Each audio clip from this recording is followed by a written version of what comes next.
Good evening, everyone. Welcome to Mac and Talk for Tuesday, October 26th, 2021.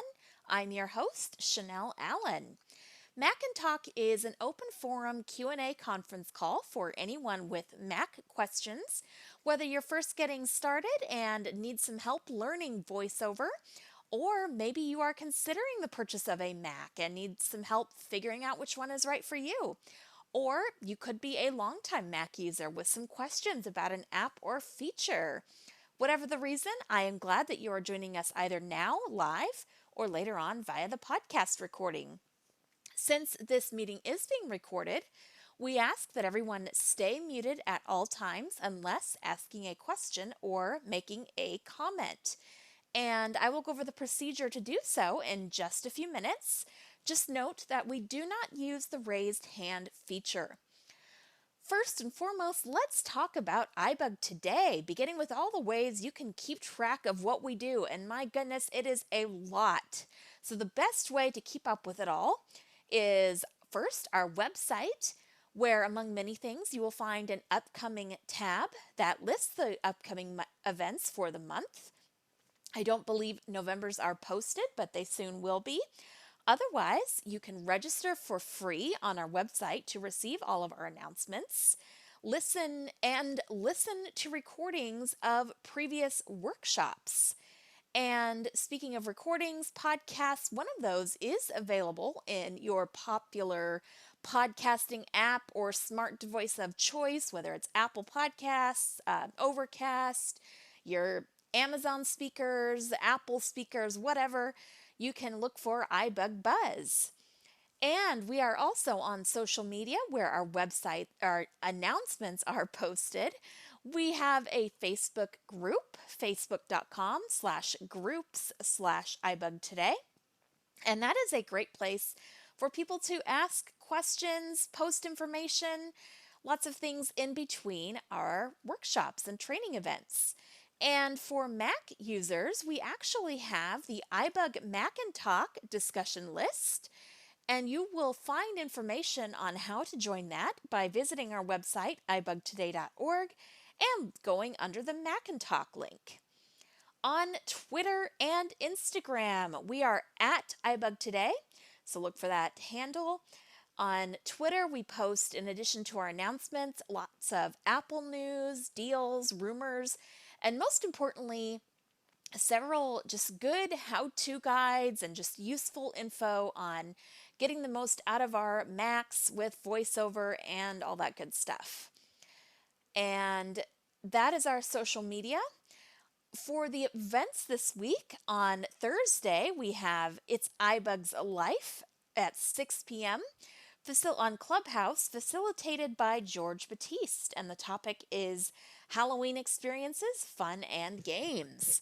Getting back to our Zoom platform, and well, in general, all of our events take place in Central Time, and our Zoom events can be accessed with the same Zoom link and ID that you utilize to get into tonight's meeting.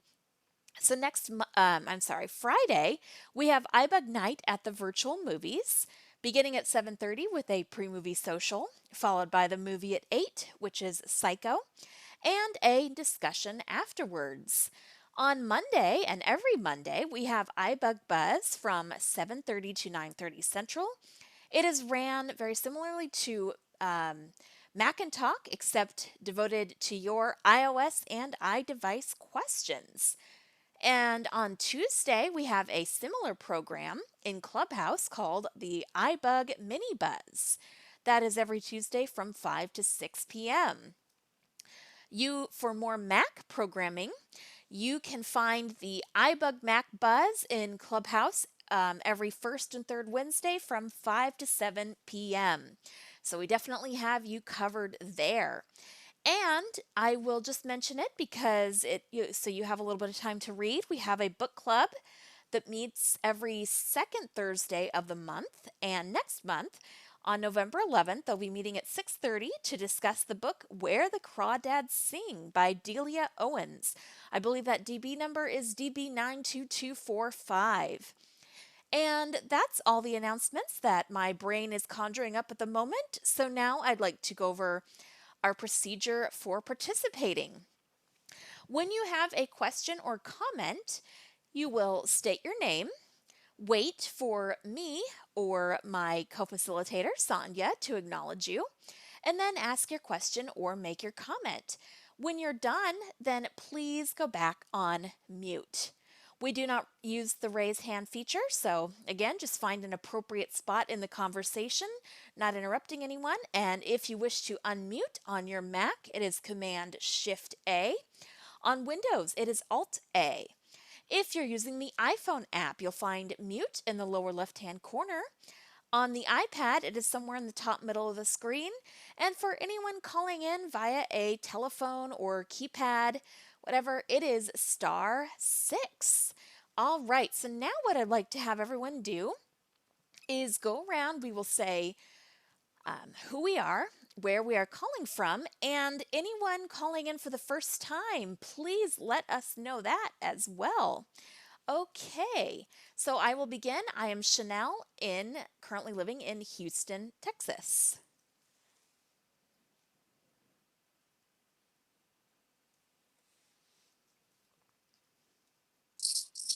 I'm Helen. Hi, Helen.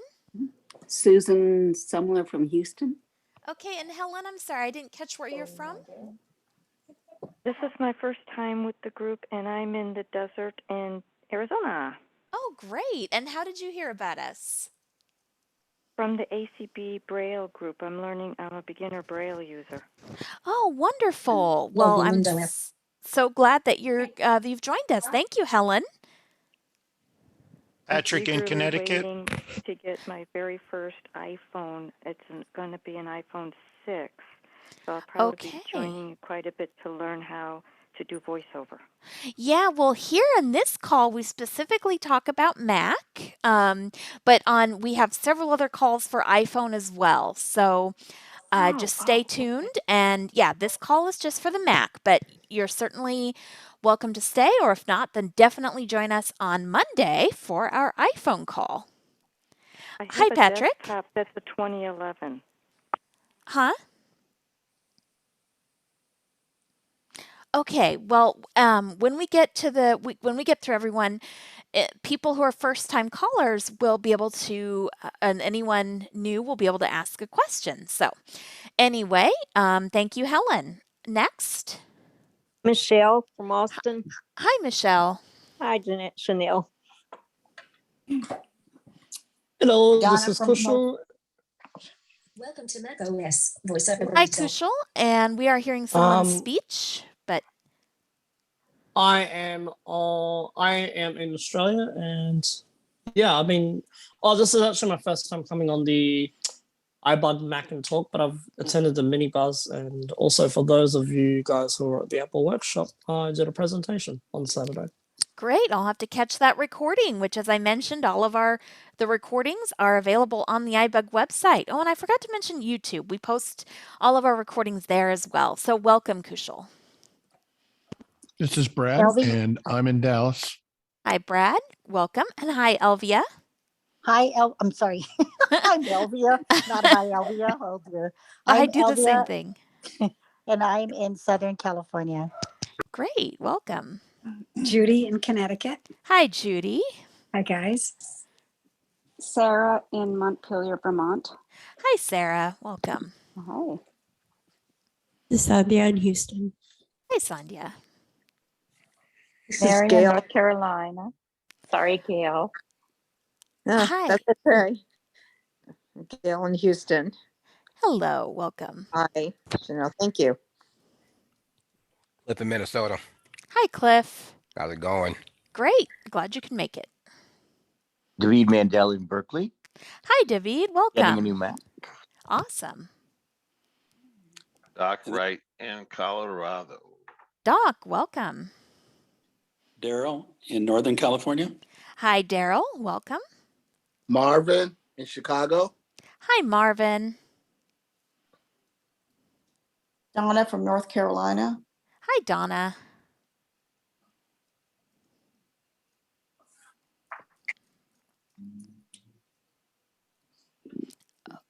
Okay. This is Jesse from Crossnore, North Carolina. Oh, okay. Lots of North Carolinians. Welcome. Hey, Donna. Great. Anyone else?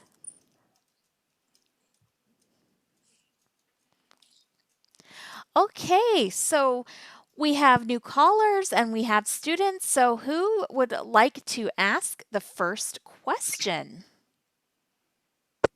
Elvia? Yes, Elvia, go ahead. Well, as you know, I mentioned it already in the beginning. For those, has anybody upgraded to the Monterey, and if they have had any issues with their upgrade? Okay, who would like to answer that? This is Kushal. Yes, Kushal, go ahead. I know it's been a pretty smooth update. Actually, as a matter of fact, my 2017 Mac is much more snappier with opening apps and stuff. That's great. This is Brad. Yes, Brad? Oh, I thought Kershaw was done. I'm done. Go ahead. Okay. Well, I did the upgrade yesterday. I didn't do any of the betas. Waited till the public release. Did it yesterday afternoon. Been using it for a little over 24 hours. So far, so good. Did my wife's computer, but she's not a voiceover user. Hers is an M1. She says it's okay, but on mine, I've noticed no voiceover issues yet. It doesn't mean I won't discover something, but so far it seems pretty much like Big Sur, only with some extra features added on. So I've played with the focus a little bit, learned to make it so that when I turn it on, it affects only this computer, not all of my devices, because that's not what I want it to do. But anyway, it's learning. So far, so good. Anyone else? This is Helen. Can I ask a question? Okay, is it related to this topic? I'll let you ask a question if it's a what? voiceover on a Mac with Big Sur. Okay, well, just a second. We'll go ahead and get to that. Yeah, I just want to confirm that upgrading on my end was a smooth experience. I've only been running it for about 2 hours, but so far so good. So far so good. I did have a problem, where my computer kind of restarted and voiceover didn't come on for a while. I manually turned it on, but it'll do that sometimes. Just be patient. So. Oh yes, I had that issue as well. Crucial here. Yeah, I had that issue as well. Okay, Brad. This is Brad. I had that same issue. After I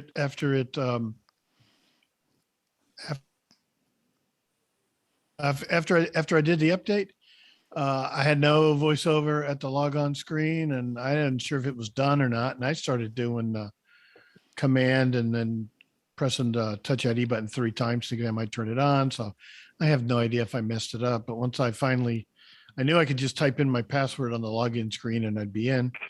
And I end up with some little, I'm low vision, so I could see there was some little dialogue, how my colors are, so some little black square there on the screen. And I probably could have used zoom in to take a look at it, but I had my wife take a look at it. I cheated.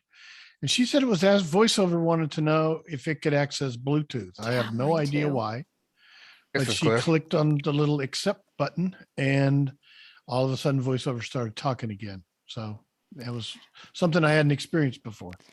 Okay, so I was kind of trying to figure out whether mine was off or on. And so if I press in the touchpad or the trackpad and it gives, I know it's still on. I know that's a weird way to figure out if my Mac's on, but you can't always hear it. So I did that, a little bit. I did the command, the toggling thing. And then and then eventually I got speech. I was about to use my iPhone app, wanted to try to look, but it came on. So Cliff, go ahead. Somebody else asked me about that. I don't know about the Bluetooth upgrade issue because I've been running the beta since June.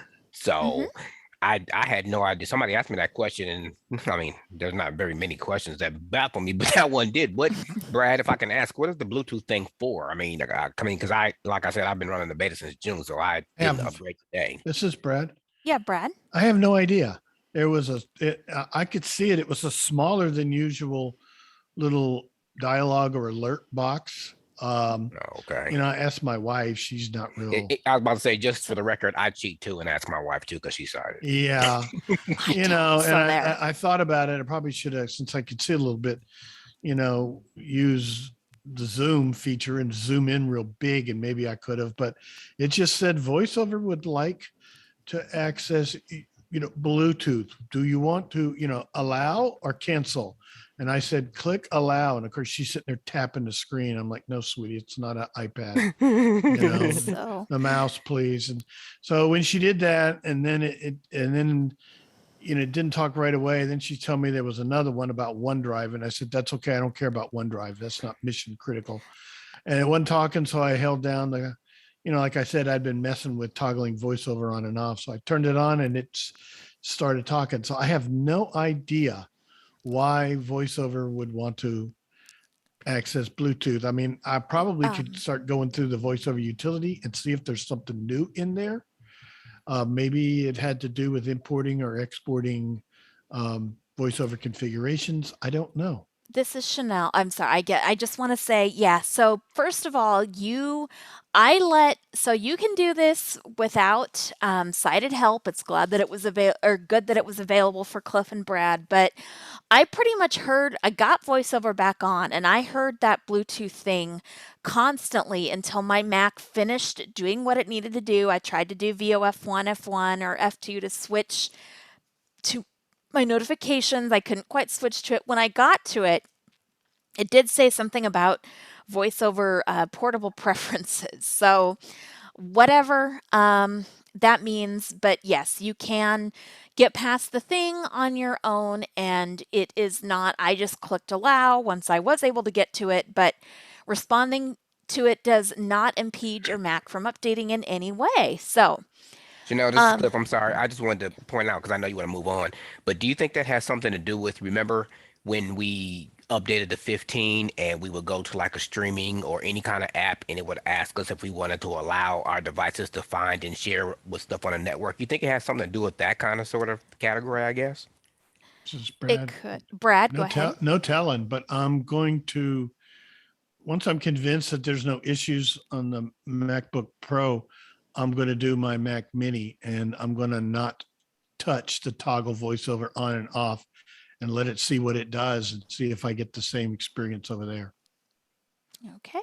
Well, still, you could toggle voiceover on and off. Just don't, worry about just missing that notification. So anyway, that's useful info. I'm sure Monterey will probably come back up in some shape or form later tonight. But I know, Helen, you have a question about voiceover in Big Sur. Yeah, I was hoping not to bore everybody. I can't even get started. I couldn't get it to slow down. I couldn't get it to repeat the same thing over and over. I'm so frustrated. It's not funny. Is there a course that you guys have done that I can listen to take me through slowing it down and doing that? I have brain damage, so I need to repeat things over and over and over until I can start to understand. I can't even get started. Okay, who would like to answer that?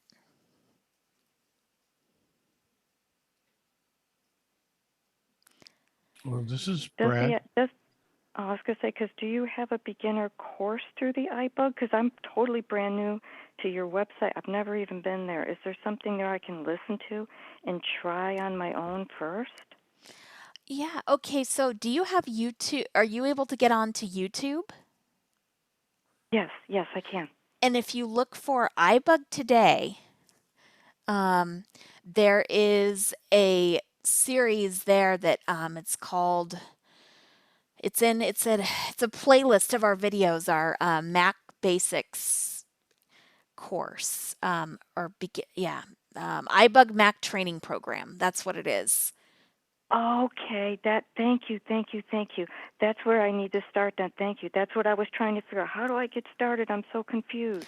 But I was opening it up to other people who might be able to shed some light just in general on getting started, or, what helped them, or because that's always a good topic. So this is Brad. Yeah, Brad, go ahead. Well, I was going to ask are you having issues with Big Sur or are you just completely new to the Mac?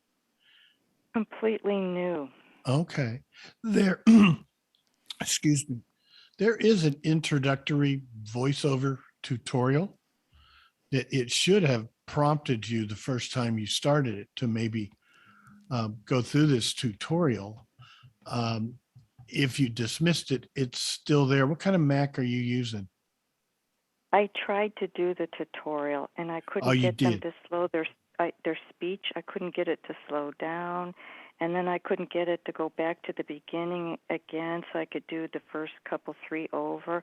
I got so frustrated. It wouldn't allow me to do those things or help me at all. And then they used terms, headings, and all these terms I didn't even know what they were Yeah. talking about. Okay. Well, some I'm of those very, very terms new. are, have you ever used a screen reader on another platform? Because some of No, those terms are universal to other screen reader platforms, like when on the web or things like headings or are just like, whenever you've had something that's in an outline form. Are you cited at all or non-cited, or what is your situation? I have very little usable vision left, Okay. and I'm a total Okay. beginner at everything. I've had Okay. really no That's help. fine. Well, headings are just like subcast sections in like an outline, section A, section B, things like that's another name for them. I don't know what to tell you. It sounds like there are, like Chanelle said, there is the YouTube things. And I don't know where you are, but you might possibly find someone who could, in your area, that could sit down with you and go through some things. I don't know that does. I I don't think know I'm where going you to are. try what Chanelle suggested That- and try to go to the YouTube and see what I could find and see if I can start over. Yeah, that's a good idea. Which this is Elvia? Kushal. Oh, Okay, go ahead, so Kushal. Kushal and then Elvia. So which part of the states are you in? What's your name? Sorry, I missed your name. I'm in Arizona. Arizona. Okay. Yeah, check if they do any, one-on-one training or whatever. Or do you guys do one-on-one training on the Mac, Chanelle, with No. iBUG? No. Okay. Not yet. No. Okay. Okay. Because check there if you got any one-on-one, if you can get one-on-one training on the Mac. Or there is a person who I do know who can provide some training on the Mac if you wanted to. Yeah. Are you on Facebook or any platform? No. Mm-mm. Okay. I'm on a landline phone right now, okay, Yeah. with a Okay. headset. So I'm really, really, really out of the picture, out of the loop, and that's why I think I'm going to take Chanelle's suggestion and go to YouTube and start very slowly and see if I can Okay. start slowly listening, because I don't know the terms. I don't know anything. All right. Well, I hope Thank that'll you. help you get started. And my email address is also on the iBug Today, the Mac and Talk.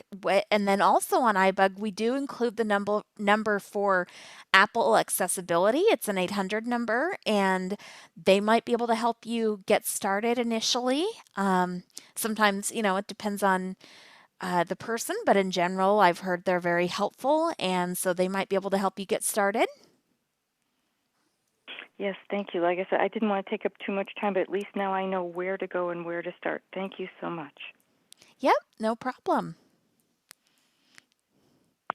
All right. So, who would like to ask the next question? Elvia? Yes, Elvia.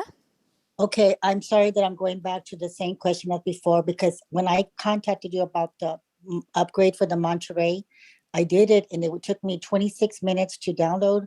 And then when it said to restart and it didn't talk when it came back up, and I called my son and he said, it's all black. The whole screen was black. So what we did was we he just said, just restart the computer. We turned it off like manually and then restarted it. So how long does it take now that it's been back on for quite a while now, but I can only see light and dark. So I know my screen is light, but it's not talking yet or anything. I don't know how long does it take to come back up because I can't use it at all. Try toggling voiceover on and back or off and back on again. That's the command F5, right? Right. Okay, voiceover off. Oh, it was on all this time. Oh my. I'm telling you. Okay. Well, glad we could help. That's something. So okay, thank you, Chanelle. Everyone, you're seeing what can happen when you install Monterey, and that's what this call is all about. So thank you, Elvia. You're welcome. I'm trying to mute my. Okay. Who would like to ask our next question?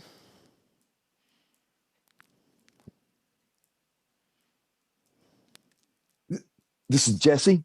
Yes, Jesse.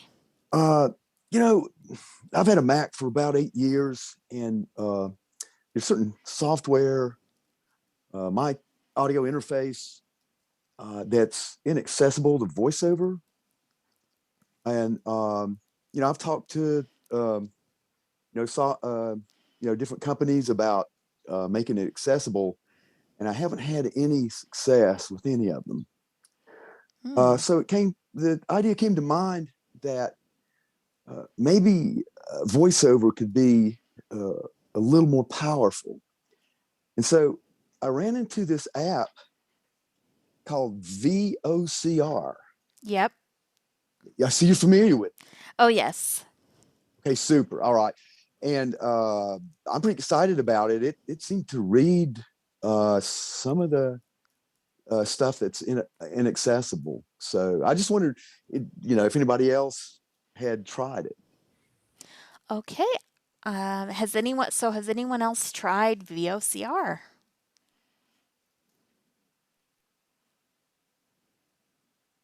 Do you have any particular questions about it, or is there something that it's still not doing, or were you just kind of curious?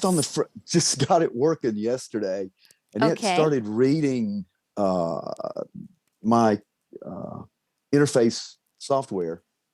I can access it with VOCR. There's a couple of videos that show you how to install it.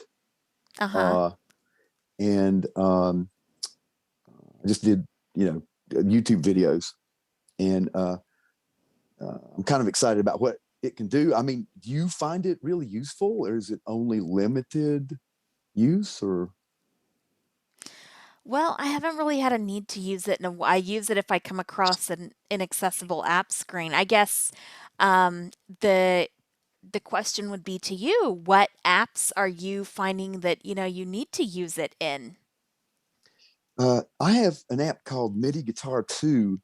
That app takes like a guitar signal and converts it to a musical instrument digital interface data, so that you can play the guitar here and it comes out a cello or an orchestra.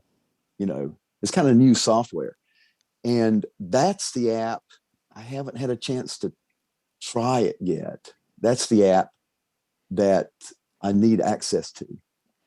Okay. All right. So has anyone had experience trying to, I know GarageBand is pretty popular, and that is very accessible on the Mac, or so I've heard. I haven't really had a need to use it. But is that something that you could use? I use Logic Pro, the Pro version of GarageBand. And I've had some good training on that. So that's working really good. It's super with VoiceOver. Okay. Well, great. Well, I'm not totally sure how, I just keep playing and let us know what you figure out. Okay. I'll keep checking it out and on different inaccessible apps and give you a report in a Sounds month or great. so. Sounds perfect. We'll look forward to that. Okay, who would like to ask our next question? This is Gail. Yes, Gail. Okay. I think when Sonia was talking about the M1 chips on the Mac the other day, I think this was in the Apple meeting, or that with Apple, that you to have the M1 chips for the Macs because they're not going to be supporting the Intel, the Macs. And so I wanted to whoops, talk about that. So since I had a 2017 Mac, I wanted feedback about the Macs on the M1, about this topic. Okay. Well, am I making sense? You're basically trying to decide whether Well, you should no. upgrade. Yeah, that's yes, and yeah, and And what is also Apple supporting? How long are they supporting the Intel? Is that right, and also like I know, like for my email, I do my all the stuff on the Mac, and I know one of the things that I do, for example, the email, and it's always I get busy all the time, for example, and right? Okay. Well, who would like to answer Gail? This is Jesse. Yes, Jesse. Yeah, I have a vintage Mac. It's like early 2013. They consider it vintage when it gets too old to keep making parts for it. Yet, so they, as far as support goes, with the accessibility and Apple Care, they just don't make a distinction. They still support it. They'll still support the Intel chips. There may be some things that the Intels don't do that the M1s do, but my 2013 Mac is just, it's cranking along, doing a lot of stuff. Well, this is Gail. One of my questions was when they were talking about the M1 chips, what are some of the things that it will not support? For example, when they were talking about that with a Okay. So who This is knows? Brad. Yeah, Brad. What do you ask, Gail? What will the M1 not support? Yeah, I mean, when they brought that up. Well, one thing it won't do is what Macs have been able to do for years is they had a software called Boot Camp, and it allowed you to run, Windows. It may have allowed other alternative operating systems to run. All I've ever heard about is Windows, and that's not supported on an M1. There are some other options, but they have accessibility issues. So that's the really the only thing I can think of that it doesn't support. There is, versions of software that will run on under Apple Silicon M1 Macs versus Intel, but Apple has a software called Rosetta that will allow software that's written for Intel Mac to run on a Apple Silicon Mac. Right now, the only Apple Silicon I got in the house is my wife's 24-inch iMac. And when I was setting it up, I can't even remember which software it was. Maybe it was Dropbox or something like that. I got prompted to install Rosetta, and it installed it. And then after that, the thing just runs. It just runs software for Intel Mac without you even knowing that it's doing it. We got a new printer, and she downloaded the software for the printer. And the printer's the same as the old printer, but it's just a new model. And I didn't even ask her because I just waited to see what it would do. Is it saying anything about, a version for Apple Silicon versus a version for, regular Intel Mac? No, she didn't say. She didn't mention it. I didn't even ask. And the software just ran. So I think once Rosetta's installed, it just runs.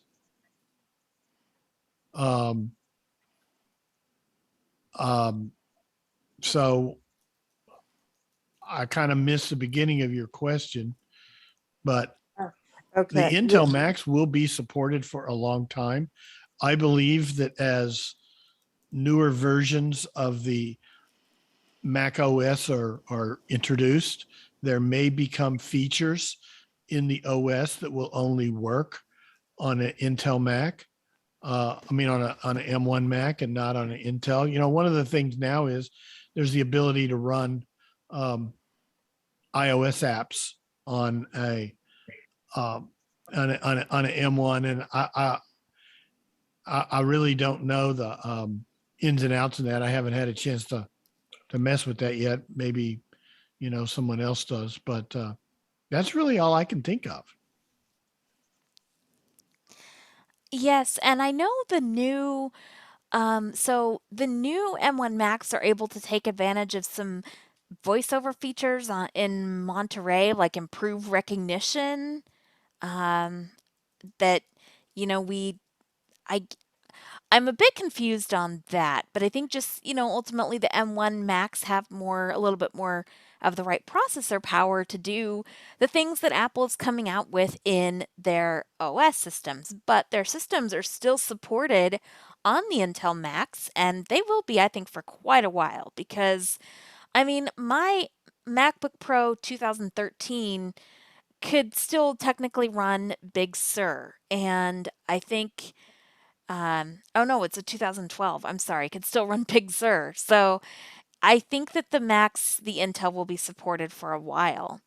And yeah, Brad? Because I'm sorry, I didn't want to interrupt.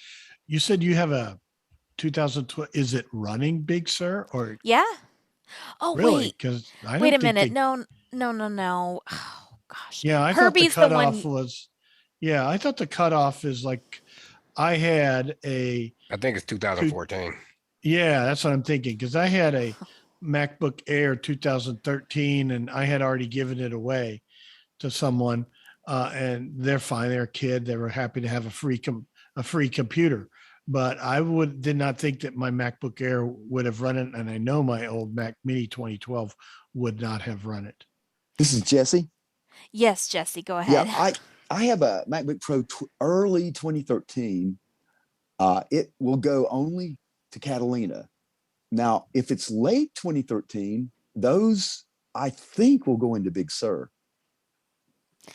This is Chanel, and yes, all of you are right. This is why I am not the best. No, I misspeak all the time. It's Herbie's the one who has the Mac, and he's using it, and Yeah, it's just whatever. Brad. It's But confusing. I know. it is. It is. I've got a MacBook Pro 2012 sitting here on the floor, and it's running Catalina, and it even runs it really slow.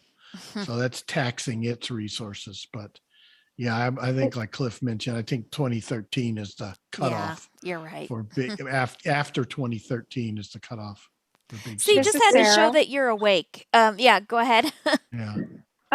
Just to get back to Gail, you might want to look at the trade-in as well, because having a 2017, you probably have the chance of getting a pretty decent trade-in if you wanted to get a Mac with the M1 chip. I mean, I traded in a 2015 iMac and I got a very decent trade-in. So just think about that. You know, each year that goes by, it just chips away a little bit at what your trade-in will be. So you might want to call Apple Accessibility or look at it online yourself, you know, and see what the trade-in is. This Michelle. Yes, Michelle. I have a 2013 MacBook Air, and I was able to update to Big Sur on it without any problem. Great.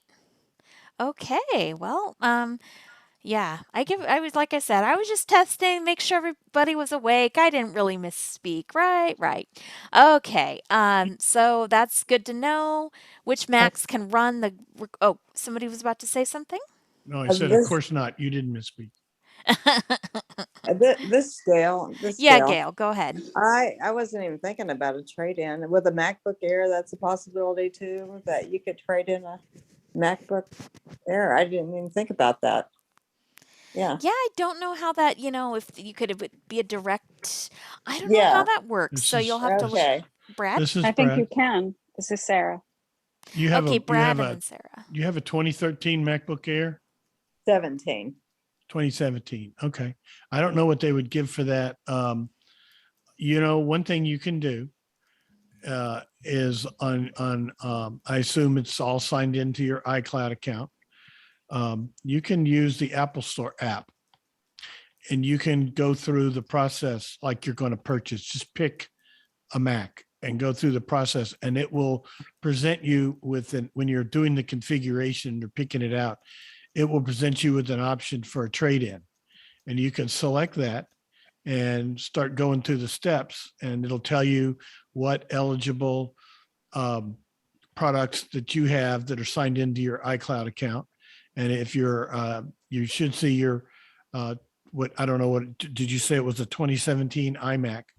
No, it's a MacBook Air. MacBook Air, excuse me. Right. And then you should see that on the list. And then it'll Okay. ask you, is it in good shape? Does it have dings? Or, just answer the questions best you can to describe your computer. And it'll tell you what they'll give you for it. And so you have a pretty good idea. If, in my case, when I got my current 2019 MacBook Pro, it told me they would only give me $150 for my 2013 MacBook Air. And I thought, I'm not even going to send it in. $150. I knew a friend of mine that had a kid in high school, and I said, this kid would love to have a 2013 MacBook Air. And so I sent it to my friend, and he gave it to his kid. I said, for $150, it's not worth sending it to Apple. So you might have to look at that and see what you see. And that'll give you some kind of idea what you can get for it. The skill. Okay, thank you. Appreciate it. Okay, great. It's important to know what we And can this do is with our Sarah. Mac. Yeah, Sarah. Just basically what I was going to say is what he said. Okay. That's all. Awesome. Just check, and if the website is, if it's too hard for you, Gail, then just call them. They're so incredibly helpful. Yeah. And they'll go through the whole lineup for you. Yeah, thanks. That's probably what I'll do. It's cool. Great. Okay, so who would like to ask our next question? Elvia, Yes, Elvia. I had a quick question because I'm probably gonna have to leave after I get the answer because I just can't take this headache. Oh gosh. But I wanted to ask, can you share your screen using Zoom on your Mac without sharing your audio? Yes. You would just make sure that your voiceover is set to use your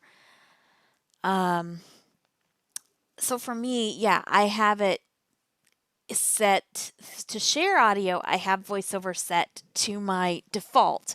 But if I didn't want to share audio, I would actually set voiceover to my headset. Even though the default is still the headset, it just makes it somehow you choose one setting and it shares, in another setting it doesn't. It's kind of weird how that works. But This is Brad.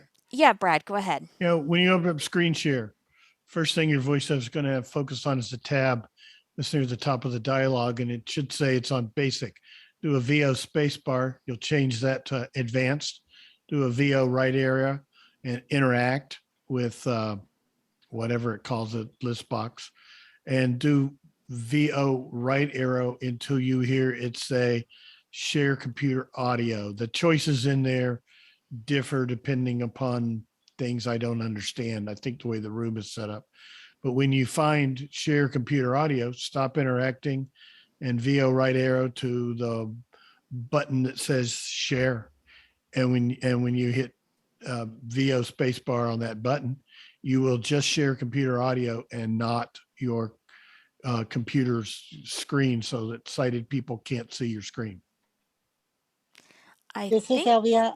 Yeah. I wanted the opposite. I want to share the screen like I'm going to show a document to share with someone that I'm teaching how to speak for my English students, English learning students, and also for my Spanish learning students, I want to share the screen so they can see the documents on there. So these people are sighted and I want to share the visuals with them, but not my audio. Oh, this is Brad. Yeah, Brad. Well, then you start the screen share, which is the keyboard Command Shift S, and then you don't do anything I just mentioned. You VO right arrow, and it should already be set to share your screen. And right before you get to that share button, there's a checkbox that says share computer sounds. Just don't check that box. And when you go to the share button and hit VO spacebar, you will share just the visual and no sound. Your voiceover won't be going out or anything like that won't be going out over the share. There you go. Okay, perfect. So I would still be able to hear my voiceover in my headphones? Yes. Yeah. You would. Great. Thank you so very much. Now I'm going to have to leave the group, but this has been really informative. Thank you guys so much. Yep. Thank you. All Thanks right, for thank you, coming. and Feel better soon. All thanks. right. I'll see you next week. Bye. Yep. Okay. Bye. Great. Okay. Who would like to ask the next question? This is Donna. Yes, Donna. And I have a question about Dropbox. Without going into too much detail about how I got the Dropbox onto my Mac, but at any rate, it's opening in Safari. And what I want to do is for those folders and files to be in Finder. So how do I go about changing it? Okay, just a follow-up. Have you downloaded the Dropbox app to your Mac? What I did, so I have Dropbox on several of my devices. And I wanted it on my Mac. So someone sent me a file and I thought, oh, well, I'll just click on this file. And what it did, it opened into Dropbox. That was on Safari. I'm not sure I realized what it had done at the time. It wanted me to sign in with my credentials, which I did. And as I said, so now it's in Safari, but and I see my folders and my files, but I can't, when I go to menus or menu extras, Dropbox is not showing up there. It is definitely not in my home folder or anything like that. So what do I need to do? There's Brad. Yeah, Brad, go ahead. Yeah, it sounds to me like you do not have the Dropbox app installed on your Mac. You could go to the Dropbox.com page, search around for it. You could also just do what I do is, sounds like what you're doing is you're signing into Dropbox through the web interface. And that's fine if that works for you. But what you want is to have the app on your Mac, and then it'll just show up as a folder in Finder in your home folder. So what I do is I tend to go to Safari and I do like a Google search.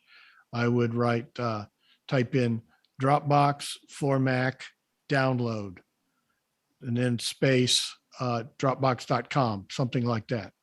And then I get a bunch of Google searches and I start going through there, navigating by heading level number 3 till I find the one I want. That sounds like it's the app. It's probably going to be the download page. I go to the page, there's probably a place to download it, and it'll download, I think it's called Dropbox.app to your downloads folder, and you can install it, or I can't remember what it calls it. Download.app, Dropbox.app is what you're going to end up with in your applications folder. And then you want to, run the installer. And then after that, you will find it in your menu extras. You will find it in your applications folder. And most importantly, you will find the Dropbox folder in your home folder, and you can access it just like any other folder on your Mac. Yep. Okay. Excellent. I'll give that a try. Okay. Hopefully that makes sense, and let us know how that works. But yeah, I had not thought of just Googling, Dropbox, download Dropbox, Dropbox.com. So that's a great Great suggestion there, Brad. Okay. Thank you, because when I go into Safari and I type in Dropbox, it brings it up with all of my stuff there. So I thought, this is not what I want. So I'll Google it, and I'm sure it'll be fine. Thank you. Perfect. Awesome. Okay. Great. Who would like to ask the next question?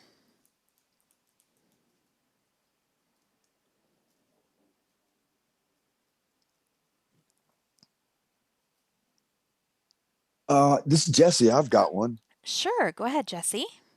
Um, you know, since my Mac is vintage, I'm, looking at getting a new Mac. And, you know, what do you think about this philosophy? If I can get, the most RAM and storage and, something that's really fast, then it'll be more years before I have to switch computers again. I mean, should I try to max out, the capabilities? What I'm looking at is like a MacBook Pro 16, either the M1 Pro chip or the M1 Max chip. But I mean, what about maxing out the specs? I mean, what? This is What Cliff. Yeah. Okay, Cliff, go ahead. I mean, you only need $6,000 anyway. Well, I mean, that's an article that I saw, but I've been saving up. I'm one of those people who do I'm kind of like you. I like to get what I can when I can afford it, so I don't have to buy nothing in the future. But this year I kind of pushed back on that because I watched the keynote and what they were talking about and describing, and what I got in my 24-inch M1 iMac suits me fine. 16 gigs of RAM, a terabyte of SSD, and I got the i7, no, not the I, but the 8 core instead of the 7 core. So that's gonna serve me for some years probably, unless I just get greedy and just upgrade in a couple of years. But anyway, unless you're gonna be doing some video editing for Paramount or Sony, I don't necessarily think you need that much power. I mean, because I think you can take that thing up to like 64 gigabytes and 8 terabytes of hard drive space and stuff like that. I'm not a real big fan of the laptop of the Mac anyway. That's just me because my iPad Pro does those things for me, but that, that's personal preference. But I mean, my buddy over my business partner always says, if you got it, then get it. So I mean, it's personal preference, but I think for the average user, I'm not saying you're an average user, but I'm saying for the average user, you're probably not even gonna tick that clock, that high end processor even a little bit with the average stuff that we do. I mean, I don't know. Maybe you're gonna run 84 apps and do some high video and audio editing at the same time and need all that processing power. I don't know, but if you can get it, then hey, I say go for it. But if you're just an average user, I'd say just get a little bit over what you think you might need just in case, and then go from there. That's just my 2 cents worth. Yes, this is Brad. Yes, Brad. Yeah, I completely agree with Cliff. I mean, you can go crazy on these things. I've looked at the specs, and I mean the M1 Pro, M1 Max, unless you're doing, video, particularly video stuff that's processor intensive. I don't even know if writing apps is going to be that processor intensive to need that upper end stuff. I would think any of those processors, even the regular M1, is going to blow away anything that was available in Intel Mac. But 8, even 16 gigabyte of RAM, I can't imagine you'd need much more than that. And some hard drive space, a gigabyte, a terabyte, maybe even 2. Depends on what you store on it. If you store lots of music, lots of movies, you might want more space. But as far as maxing out RAM, if you want to do it, that's fine. But I just don't think it's necessary. I think these things are very, very capable machines for what 90% of the user population is doing. Unless you're professional, I just don't see a need for that super high end stuff. Unless you just, want a smoking machine so you could say you got it. That's cool too. Yeah, I do Logic Pro and multi-track recording. You got a lot of tracks a lot of times, so that would be processor intensive. And I have done some video editing. It's just use audio on it to edit. When you're totally blind, and in Final Cut, and it works pretty good. I guess I just like 6-7 years from now, any new software that comes out, I still want to be able to use it. And so I appreciate the comments. Thank you. Yeah, Brad. thank you. And don't forget to announce yourself next time, Jesse. But yeah, Brad, go ahead. Yeah, from what you just told me, you are doing some stuff that's going to be a little processor intensive. I don't know if you said you're thinking of getting one of the MacBook Pros. I know the 14-inch, there are 5 processors available. I'd hit the dead center. And then if you, because it doesn't sound like you're going to do a lot of video stuff, maybe some audio. And then, 16, they start at 16 gigabytes of RAM. You might want to spend a little bit and get yourself 32 as a way of edging yourself on the future. But, if you want to go more than that, that's up to you. But yeah, I'd hit something in the middle of the line. Sounds great to me. Sounds like a good, yeah, because these computers are investments. And that's when I purchased my Mac. That's kind of what I do is I might not get the minimum, but I definitely don't get the minimum, but I probably wouldn't get the maximum, but I want enough to get a good investment. So I agree with everything that Cliff and Brad have put so eloquently. And with that, let's move on to our next question. I'm sorry, Chanelle, this is Cliff. Yes. I just wanted to tell Jesse I would definitely want to talk to him about Logic Pro. I've been really tipping my hand about it because I've heard a lot of great things about it, and I've also heard a lot of negative things about it but I'm one of those people that I don't want to spend that much money and not know how to use something. So I definitely like to pick your brain somewhere down the line about Logic Pro if you would have time. Yeah, Chanelle, can you give him my contact info? Well, if I have your contact, just go to the iBUG Today website and my email is on there. And then send me an email and I will put you in touch with Cliff. Okay. Yeah, Cliff, I've got some good resources to come up to speed on Logic Pro. So okay, great. Yeah, when Chanelle sends me that info, I'll contact you then. Thank you. Sounds great. You're welcome. Okie dokie. Great. Yeah. Well, and we could, if there's any particular questions, Cliff, that you have. I don't know anybody here. I guess Jesse's familiar with Logic, if anyone else is, but that could be a topic of conversation. Otherwise, we can move on. So who would like to ask? I'm sorry. This is Cliff. No, go ahead. Yeah, I was just gonna say. If this is Mac and Logic Pro's on the Mac, so I just want to know, Jesse, is it completely accessible with a keyboard, or do you have to get one of those external USBs to plug in to do things with it? If you're gonna do professional work, you'll need an audio interface. But as far as the accessibility with voiceover, it's pretty blasted good. I can do professional style recordings, multi-track stuff, and I've checked it. It does a lot of stuff that GarageBand doesn't do. It does more, for sure. Okay. All right, because if I'm going to spend $200, I want to make sure it's worth it. Yeah, let me just say it was for me. It was very well worth the investment. Okay. All right. Well, I'll get in touch. Yeah, this is Kushal. So for any obviously I don't use Logic Pro, but for any if you want to play any instrument or anything, you will need a MIDI controller. So that will plug into the Mac. Okay.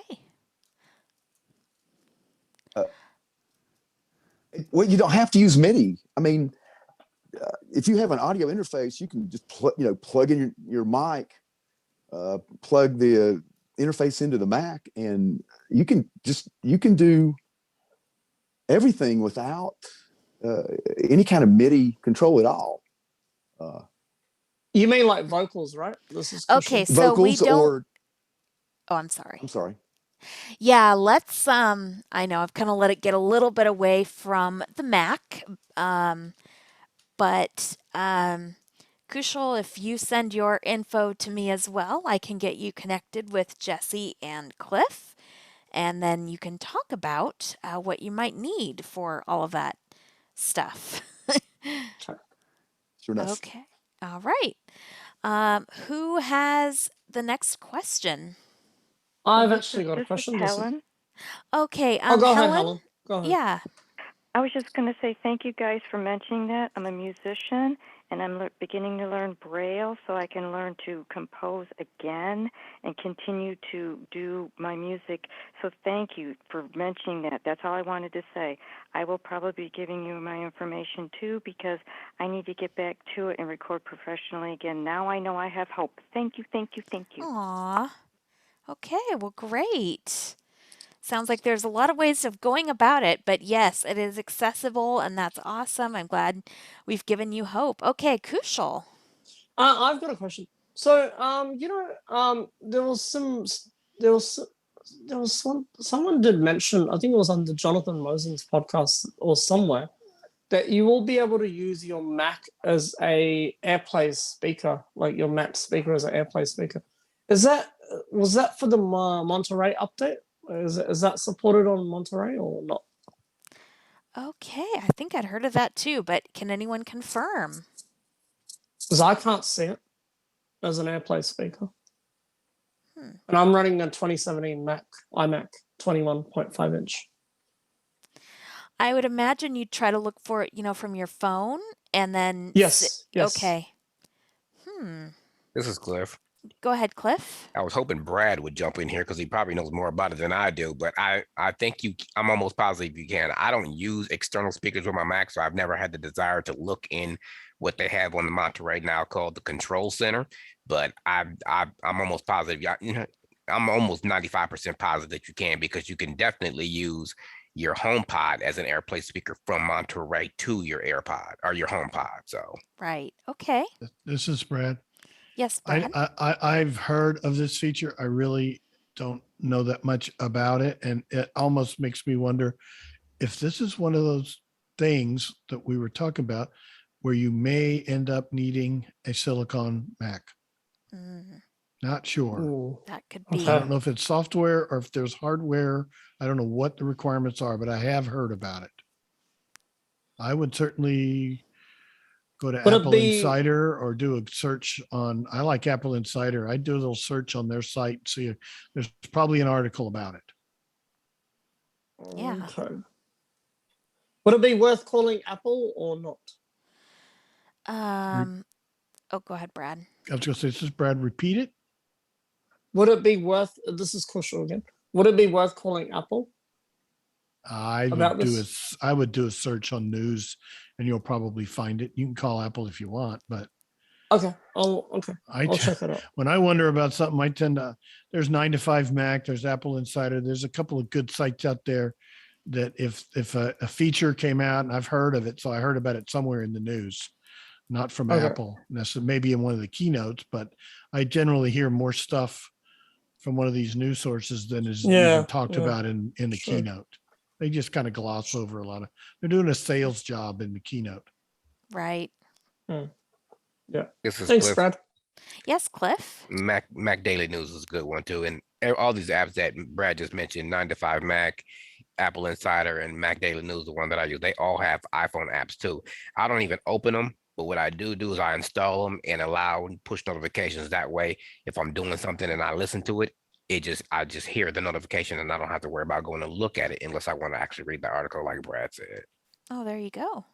Twitter's great for that too, just installing Twitter and, signing up for, let's say, iBUG Today notifications, and he reposts a lot of that stuff. So either way, you have your Mac news. That's great that Apple Insider and Mac, whatever you were talking about, Cliff, and whatever that they have apps. So Very cool. if I do have to get a silicon Mac, I don't think I have the money at the moment. Okay, remember, Kushal, you have to say. Sorry. This is Yep. Sorry. It's okay. It's okay. Just trying to keep things orderly, give everyone a friendly reminder. So, who has the next question? This is Cliff. Yes, Cliff. This is going to surprise everybody, but I actually have a question for Brad because I know his wife has the 24-inch iMac app. Do you mess around with Google Drive at all? I used to have it on my Mac Mini, and I don't use it a lot, but it's there for certain things that I need to dig out, or if somebody's not using iCloud. But anyway, I haven't been able to. Well, when I go to the Google Drive or website, it's a headache trying to find where to download the installer from. Brad, yes, Brad, for Google Drive. Yeah, I've got it. I've got it installed on both of my Macs. My wife does not have it, but I have it. I don't use it. It kind of has a mind of its own. Google stuff I find is a bit intrusive. I finally went into my settings and told it not to start automatically. I can start it manually if I want it, but I don't really. I have the minimum. I think it's 15 gigabytes of storage. I would do like I suggested earlier about Dropbox. I would go. Actually, I've gone to Google, and I've searched around on the main Google page, and there's a thing for Google Apps. But what I was going to suggest is do like I said about Dropbox. Type Google Drive for Mac download base google.com and see what you come up with. Okay. Yeah, like I said, it's not a real big. I'm sorry. This is Cliff. It's not a huge deal. It's not a deal breaker. It's just something that I have ringtones and stuff that I share with people sometimes, and I just throw links at them with them. So yeah, I'll do that. This is crucial. This is Brad. Hang on. Well, yeah, go ahead, Brad. I was going to say, Cliff. I think you and I share a folder. Of course, we probably share it with everybody else in the world, but you're only allowed 100 people. That's that audio editing folder. I have a Google Drive installer. I could just drop it in there. Oh, great. That would help. I'll do that here in a little bit. Good. I mean, it may be old, and you know what? It may be old, and I've had one that I've had for a while, and all of a sudden it tells me it's no good. So I'll put it in there, but you may be better off doing a search, and then I guarantee you it's going to need Rosetta. Okay. Well, I already have that installed anyway. Yeah, so. I'm sure you do. Okay, Kushal? Yeah, so I just wanted to make a comment along those lines. So I just installed Google Drive for desktop on my Mac. And what you do is go on Google, search for shut up. Shut up. Sorry, not you. So what you do is go to Google and just type Google Drive for the Mac, and there should be some steps, like collapse, installing Google Drive, like all the buttons. If you expand the installing button, then you should be direct. There's a link to install, and then there's two versions, so download for Windows and download for Mac. And once you do that, it's the DMG, the disk image, and the PKG file, the package file set up, and you basically just set it up, and it just creates a folder in your home folder. And it also downloads the Google Docs, Google Sheets, and Google Slides desktop apps as well. Well, it downloads the desktop, but essentially it just takes you to the web and the Safari web interface. So I hope that helps. Okay, great.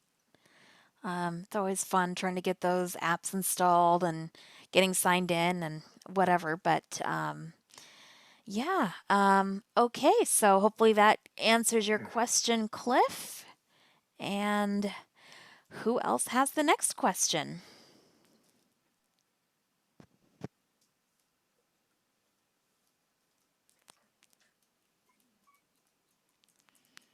All right. Well, this is Herbie. Yes, Herbie. So I don't know if there's how many people are running Monterey on here, but I'm running into a very frustrating bug where my Do Not Disturb is not taking on Monterey, I activate it and calls are still coming through. Which was really super embarrassing during the last hour when I had a presentation and thought that things were fixed. I've checked the usual settings like no, not allow repeated calls or anything like that, so I was just wondering if anybody on here might happen to have any ideas. This is Cliff. Cliff. Yeah, Cliff, go ahead. Now, are you going into focus? Because that's where Do Not Disturb is. Yes. Yep. What about your check across devices checkbox? Yep, that's checked. All right, well, maybe it's just chalked up to you having an Intel. No, I'm joking. And what's weird is it's definitely like, because like the cross-platform is nice, what Cliff is talking about. So now if I turn on Do Not Disturb on, the focus mode on the Mac, it turns it on the phone, and nothing is coming through on the phone. It is just the Mac that they are still coming through. This is Cliff. I'm sorry. That is weird because there's a focus that I set up that I love, and I didn't know if it was going to work on the Mac, but it did. But basically, I have it set up that whenever I open Zoom, WebEx, any conferencing app, any streaming app like AT&T, Paramount Plus, anyway, you get the idea. Anyways, when I open up those apps on my Mac, focus still comes on, and I was loving that. That's so lovely because in I don't know if you guys noticed this or if you hear it, but on your phone it'll tell you what the name of that focus is and tell you that it's on and when it goes off. So it is nice. Brad brought up an interesting thing earlier, which I suppose I can take the liberty and ask. You were trying to figure out, Brad, how to make it so it wouldn't come on all your devices, and there could be an advantage for that. So how did you figure that out? Putting you on the spot. Yeah, Brad, go ahead. Well, first I searched in the system preferences and looking for what do we call focus? And of course I found it under notifications and focus. It's now notifications. There's a tab, one for notifications, one for focus. So I went to focus and I searched there because I found it on my iOS, my iPhone, and it was a setting in there. So I went and looked at the same thing, and there it was a checkbox somewhere on that page. It was, you'll find a table, and actually all mine had, you could create little focus events, and the only one on mine was Do Not Disturb. And then, at the bottom of the table, one of those little things, there's a plus and a minus to add. And it was right below that after I searched all over the thing. It was right there. So you'll find it on there. I would VO end and VO FN right arrow, and I'll take you to the very end and then start VO left arrow, and you'll find it about the second or third thing, and just uncheck it. And now whatever you do on that Mac will only affect that Mac. Yeah, cool. I'm actually looking at it here. I'm seeing it. There was 2 tabs, and it's showing me, the thing I enabled on my iPhone. I set up a schedule on my iPhone for Do Not Disturb earlier, and I think it's honoring that on the Mac here, and it's even showing 2 apps, which 2 apps are also. So yeah, anyway, it's very neat how they are in sync, and you can turn that off. So great. Oh, yep, and there's a share across devices at the very end. So perfect. There we go. So, does anyone else have any other questions on this topic or otherwise? This is Kushal. Yes. How do you go to is there a shortcut key to go to the control center directly? Because usually what I do is VOMM and then go to the control center. Who would like to give Kushal the shortcut directly? And maybe somebody, if anybody in my class remembers. Oh, no, let's see if anybody in the class remembers. I totally like this idea. So, I know. I'm what? sorry. Except Cliff, we know Cliff. he knows the answer. This is Cliff. I said Herbie always wants more. He just comes in to take the attention away from me. That's what it is. Well, okay. So, all right. Well, anyone else? Trying to get people participating here. No? I know, that probably makes it a little awkward. Okay, go ahead, Cliff. I was actually gonna let Brian. I think it's VOO. I'll just do it. Is it voiceover keys and the letter This O? is Herbie. Sorry. Herbie, go ahead. So the advanced student got it wrong, guys. It's Shift Yes, Shift VO. VOO. That's what it is. VOO gets you to your notification center. Shift VOO gets you to your control center. But in all fairness, I got that mixed up earlier today, so you're you all know, good, Cliff. You're good. I do sympathize with Cliff, as painful as it, because, like you said, you just do it, so you don't think about it. You just know which one you want to do, and it works. So okay, so there we go. After that little bit of interesting trivia, Thank you very much. What? Thanks. Yeah, that helps. Good question. So VO Shift O. There we go. So this is Kushal again. Yeah, Kushal, go ahead. So are you guys running the Mac group classes at the moment, or is there because Yes, so it's we have a class a couple times a year, and there's a waiting list. We only accommodate a certain number of students, and so then people have to email me to get on that waiting list, and it's a 10 to 12 week course. Yep. Okay, I'm not sure. I mean, even though I do use a Mac, but I think it's just kind of good to do like a refresher of everything. this is Herbie. It is. Yeah, Herbie, go ahead. So Kushal, you might benefit though from the class that is already uploaded on YouTube on the iBUG Today channel. And so if you go to the iBUG Today YouTube channel, go to playlists. You will see the one for the Mac course, and all of Chanelle's lessons are there. And because I know you know a lot about your Mac, you might actually benefit more from that. Just to be able to listen and absorb stuff, since probably know a good chunk of it already. Right. So that might prove more beneficial for you than having to be in a waiting list, get signed to the class, all that type of stuff. So yeah. Yep. Okay. Well, are there any other questions?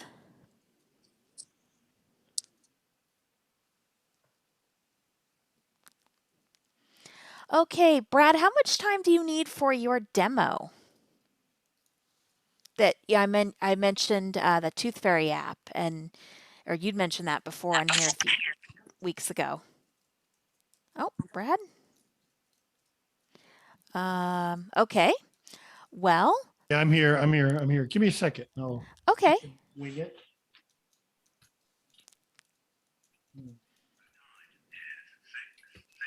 Hey, Chanelle, just curious, are you using any like microphone, or are you just using the Apple standard headphones? I'm using a Sennheiser SC60 headset. Oh, nice. Fancy. Okay, let's see. And this is Cliff. I'm using SE70, Chanelle. I like to mess with you about that one. I know, that's all good. But mine's better, just as long as we know that. No. Okay. Yes, Brad, go ahead. I can wing it. Okay. Once upon a time, we talked about a little app that I have used called Tooth Fairy, and it allows you to put little icons in the menu extra area for different Bluetooth devices, and you can even set a keyboard command for certain devices. So this app is available in the Mac App Store. I believe it is about $5.99. I've had it for a couple of years. I first heard about it on one of David Woodbridge's little podcast things that he does, and immediately went and got it. We talked about doing this before, and so I went. It'd been so long, I went and looked at it and found it in the Mac App Store on my wife's computer and bought it under her account so that I could see how much it was. And I even downloaded it and installed it on her Silicon Mac. So I don't know if it required Rosetta or if it just ran, probably came from the Mac App Store. So who knows? Anyway, it is called Tooth Fairy, TOOTH, next word, FAIRY. You'll download it from the App Store. It'll go straight into your applications folder, and there it is. Let me see. I'm going to I'm going to go ahead and screen share. Go ahead. So people can hear. And I am going to do like I said and share just computer audio. You have started. Okay, there we go. We got computer audio. So I am going to Stop share. Finder. Desktop. Minimize Zoom. Okay, let's see. Let's look at my. I've got a few things. What I have it set up for is right now is just AirPods. All right. Menu That's bar. the main Apple. thing. So I'm in my menu extras. Menu extras. Dropbox 100. OneDrive. Bradford's AirPods Pro. Disconnected. So you see my Bradford's AirPods Menu Pro. extra. Bradford's AirPods Max. Connected. Battery level 89%. Bradford's You AirPods see Max. it Menu showed extra. I'm on my AirPod Max. It said they're connected and it told me how much battery I got. Bradford's AirPods. Disconnected. Bradford's AirPods. Menu extra. Okay, and that's it. So that's all the ones that are there. I just have those three. Finder. So Desktop. let's take a iBUG, look Zoom at the meeting. app. Web archive. Web archive. I'm going to go to the applications folder. Applications. Now in applications window. Lit. ToothFairy.app application. There it is. 5th, 2021 at ToothFairy.app application. I'm going to open it. Open ToothFairy. ToothFairy window. Now Settings. it was already Selected. Tab. running. 1 of 2 has keyboard focus. And I'm going to, just to make things simple here, I'm going to, oh, what'd I do? Finder. Applications. Zoom.u. From Mac. Handoff. Finder. Finder. I'm going to go to Finder. Close window. Close that iBUG, folder. Zoom meeting.web. Zoom.us. From Mac. Handoff. Finder. Zoom.us. From Mac. Handoff. Add Mac. Oh, Finder. okay, hang on. It will be in my, Finder. Application chooser menu. 3 items. Zoom.us. Finder. Current. ToothFairy. Menu. there it is. ToothFairy menu. 1 item. ToothFairy. ToothFairy window. Okay, Settings. it wouldn't show up when I did Command Tab. I had to go to the application switcher to find it. So anyway, I'm in the window now. Settings. Selected. Tab. And I'm on settings. About tab. 2 of 2. 2 tabs, settings tab and about tab. We'll leave about tab alone. It just tells you all about the app. Settings. Selected. Settings tab. 1 of 2. selected. About tab. Devices. Table. I Bradford get one of AirPods. those Selected. tables. It is on the left-hand side of the window, and it will show me any of the devices. Let me see what I got. In devices table. Bradford's AirPod. Bradford's AirPod. Bradford's AirPod Pro. Bradford's AirPod. Bradford's AirPods. Interesting. It's not showing my anything else I got. I thought my Bose headphones might be in there. I don't have them set up. Oh, I know what I got to do. Hang on. Out of devices. Bradford's AirPods. Menu bar icon. Clicked. Bradford's back. devices. Add button. Let's go to add. Table. No selection. There Select you Bluetooth go. device. Take my own advice. Go to that plus button at the bottom. Cancel button. Table. No select. In table. No This will selection. show a list of Devices. devices that are already connected to my computer. Bradford's AirPods Max. Connected. Bose QC35 2. There Not you connected. go. Generic. Bradford's AirPods. Not connected. Bradford's AirPods Pro. Not Bradford's That's AirPods all Pro. I got, Not connected. just those four. Bradford Bose QC35 Let's 2. use Not the connected. Bose Generic headphones image. because Remove button. Out of table. okay. Cancel button. Select. Default button. Add button. Selected ToothFairy it. window. Add to Tooth Fairy window. Remove button. Add button. Advanced button. Global hotkey to connect / requires a device that can show battery go settings. Selected back to the tab. top. 1 about tab. 2 of 2. I have selected. I Oh. have selected this one to set up. Devices table. Bradford's AirPod Pro. You see they are Selecting now devices in table. this. Bradford's AirPod Pro. Bradford's AirPods Max. Bradford's AirPods. Bose QC35 Cliff 2. Sr. has left the meeting. There I go. Brad is Sorry. sharing computer sound. So I'm on Bose QC30 out of devices Bose table. QC35. Bose QC35 menu bar icon. Click to connect / disconnect. Icon used in the menu bar button. Okay, I can click or disconnect in the menu bar. Show battery status in the menu bar icon. Click to connect / disconnect. Icon used in the menu bar button. Okay, it just shows a sighted person would see what the icon's going to look like. Show battery status in the menu bar. Unchecked checkbox.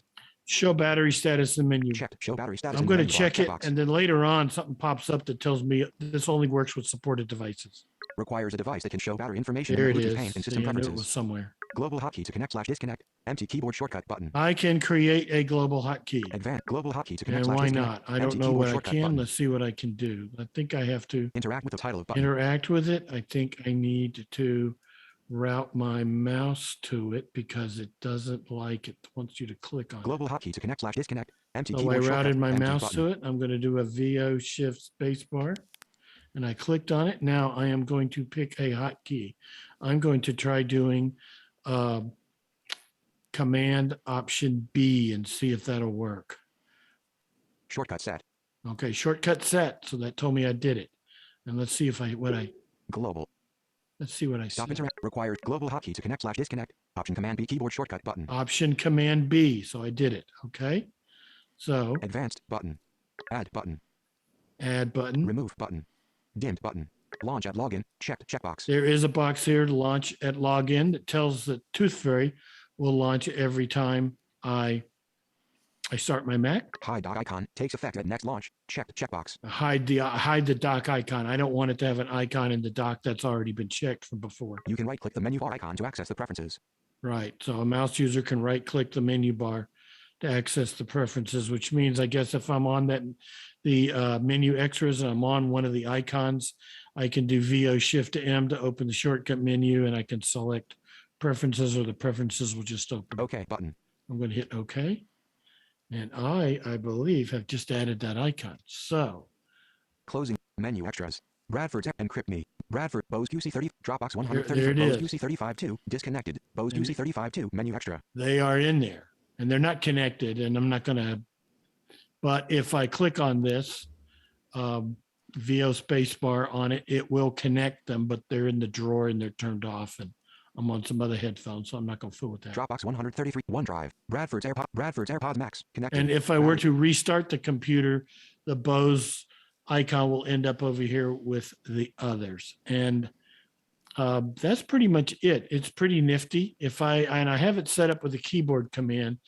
There was an advanced thing. I didn't see it, either that wasn't there or I missed it. And I'm able to tell it that if I click the thing twice, it will connect or disconnect the device. It doesn't, I think I have my AirPod, all three of them, set up to not do that because the Apple devices don't need that. But anyway, it allows me to, if I have something like AirPods that I use with multiple devices and I pop them in, I'm able to give the keyboard command and it will make them connect.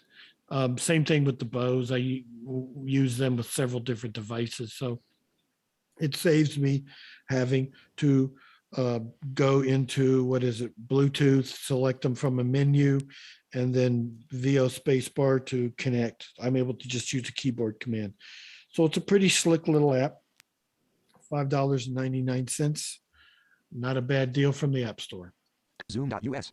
Let's go here. Great, thank you. Okay, I'm unmuted. I was just checking. That's a very neat, convenient little app. You just assign it. Yeah, if I was switching Bluetooth devices often, that could be very useful. So, have you used it with keyboards? And well, I guess you probably only have one keyboard. So, What do you mean? Oh, and I use it for headphones only. That's really all it Okay. is. It's on my MacBook Pro, and then I have it also set up on my Mac Mini, and that's the only two Macs I got. I mean, I set it up for my wife.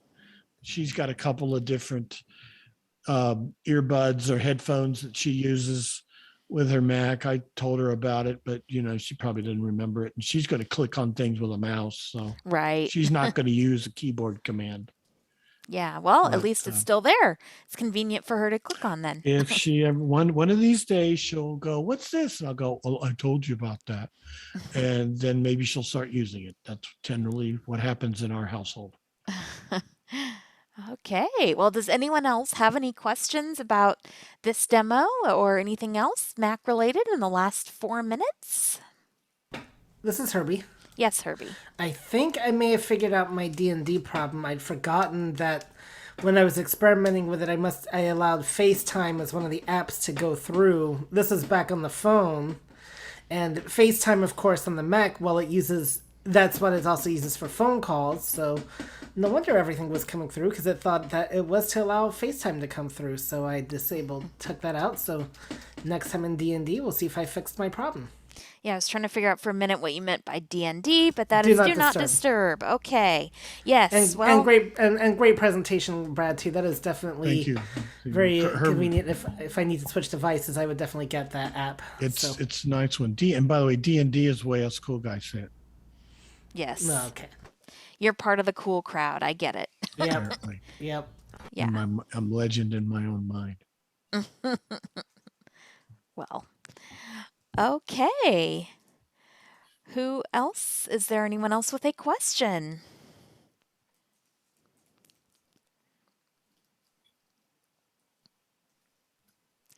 All right. Well, I am just going to remind you to check out our iBUG Today website, which is ibugtoday.org. Visit the upcoming events tab. Also, we've been mentioning YouTube quite a bit tonight, so head on over to YouTube, to the iBUG Today channel, or whatever it is. Not whatever it is, but the iBUG Today. We have a whole thing on YouTube for our iOS demos, our Mac demos, the Mac course, the iBUG Cafe. All that stuff is on YouTube as well as on our website. And our next Mac and Talk will be the fourth Tuesday in November. And I cannot at the moment think. November 23rd. Okay, there we go, November 23rd. All right. So be sure to join us then. And with that, I will end the meeting. Thanks everyone for coming. Thanks for your questions, and we'll see you next time. End the meeting. What? Thanks, everybody. This is Jesse. Lovingly end the Thank meeting. you. Yes, okay, loving, The fine. iBug Yes. way. Okay, yes, the iBug way indeed. All right.